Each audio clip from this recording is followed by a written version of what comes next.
সরকারের সাথে আসালম গ্রুপের কোনো সমঝোতা হয়েছে কিনা? বিএনপির রাজনীতি অর্থনৈতিক কার্যক্রমের মধ্যে কারোর সাথে কোনো সমঝোতা করার কোনো সুযোগ নাই।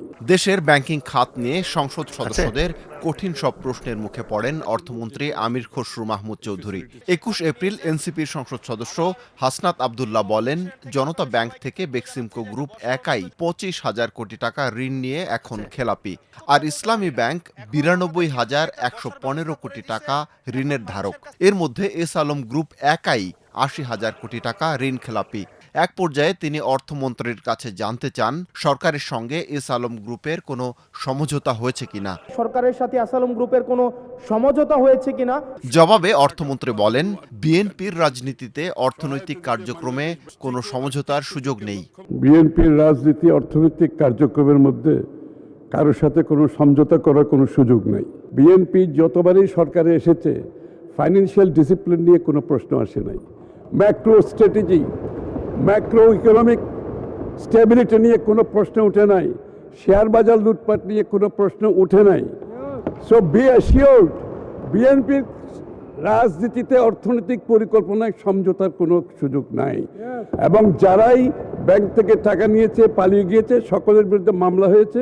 এই টাকা দিয়ে যারা পালিয়েছে এগুলো রিকভারের জন্য একদিকে G2G গভর্নমেন্ট টু গভর্নমেন্ট কাজ চলছে, অন্যদিকে রিকভারি যে ফার্মগুলো আছে প্রাইভেটলি তারাও কাজ করছে। ব্যাংক রেজুলেশন আইন সংশোধনের পেছনে এস আলম গ্রুপকে পুনর্বাসনের উদ্দেশ্য রয়েছে বলে ২০ এপ্রিল ইসলামী ব্যাংক গ্রাহক সমন্বয় পরিষদের বিক্ষোভ থেকে অভিযোগ করা হয়। এ নিয়ে জামায়াতের সংসদ সদস্য সাইফুল ইসলাম বলেন, আইনের সংশোধনীর মাধ্যমে অর্থ আত্মসাৎকারীদের খুব অল্প টাকা পরিশোধ করে ফেরার সুযোগ তৈরি করা হয়েছে। এস আলম ফিরে আসবে না বিদেশি বিনিয়োগ আসবে? বিএনপি অর্থনীতিতে কোনো পৃষ্ঠপোষকতায় বিশ্বাস করে না। বিএনপি কোনো পৃষ্ঠপোষকতায় অর্থনীতিতে বিশ্বাস করে না, এটার প্রমাণ বারবার হয়েছে। সুতরাং এইবারও সেই সুযোগ নাই। কিন্তু আর ব্যাংকের যে অ্যামেন্ডমেন্ট হয়েছে এটা আমরা এই উইন্ডোটা একটু ওপেন করেছি। এখানে কেউ ফিরে আসার জন্য না, আমরা টাকা ব্যাংকে জমা হোক এটাই চাই।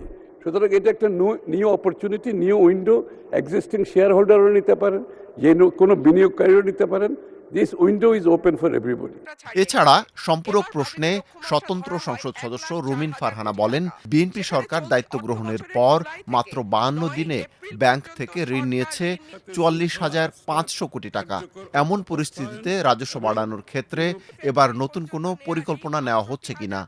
২২৯ কোটি টাকা বাংলাদেশ ব্যাংকের প্রতিবেদন থেকে এই তথ্য পাওয়া গেছে। আমির খসরু মাহমুদ তখন বলেন, যে ঋণের কথা বলা হচ্ছে সেটা মূলত বিগত আমলের। যেখানে ব্যবসায়ীরা এক্সিস্টেন্সিয়াল থ্রেটে আছে, তো ব্যাংকের রিপেমেন্ট করতে পারছে না, তার স্টাফদের বেতন দিতে পারছে না, ফ্যাক্টরিগুলো রিডান্ডেন্ট হয়ে যাচ্ছে, এগুলো আগের থেকে ক্যারি ওভার সব। তো সেই ক্ষেত্রে ট্যাক্স জিডিপি যেটা আমরা রেখে এসেছিলাম অনেক উপরে, সেটা বিগত সরকারগুলো কমিয়ে কমিয়ে সাথে নিচে নেমে আসছে। আবার এটা আমরা যেখানে রেখে আসছিলাম ওখানে তুলতে হলে মাননীয় স্পিকার একটু সময় দিতে হবে। এ সময় অর্থমন্ত্রী বলেন, বিএনপির অর্থনৈতিক নীতি হচ্ছে স্থানীয় ব্যাংক থেকে ঋণ কমিয়ে আনা। আগামী বাজেটে এর প্রতিফলন দেখা যাবে।